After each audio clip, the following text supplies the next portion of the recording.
Welcome to the Bike Updates. Review 2026 Royal Enfield Classic Dark 350 is here, and it brings a familiar soul wrapped in a bolder, moodier attitude. This update keeps the timeless classic DNA intact while sharpening the edges for riders who like their heritage with a hint of menace design and styling. The Dark 350 leans into stealth. Matte black finishes, blacked-out engine cases, alloy wheels, and minimal chrome give the bike a purposeful stance. Signature elements, teardrop tank, round headlamp, and metal fenders remain, but the darker palette makes everything feel tighter and more modern. Engine and performance at its heart is Royal Enfield's trusted 349cc single-cylinder engine, tuned for smooth, relaxed cruising. Power delivery is calm and linear, perfect for city rides and open roads alike.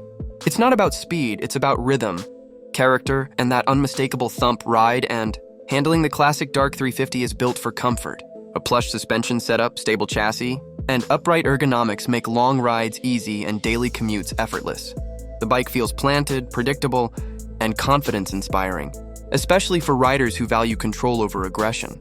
Features and tech modern essentials blend quietly into the retro frame. Expect features like LED lighting, a digital analog instrument cluster, improved braking with dual-channel ABS, and better overall refinement without losing the old-school charm. Who is it for? This bike is for riders who love heritage styling but want a darker, more understated presence. If you want a motorcycle that looks classic, feels modern, and rides with calm confidence, the Dark 350 fits the bill. Final thoughts: 2026 Royal Enfield Classic Dark 350 doesn't try to reinvent the wheel, it perfects it. With timeless design, reliable performance, and a bold new attitude. This is classic motorcycling dressed in black.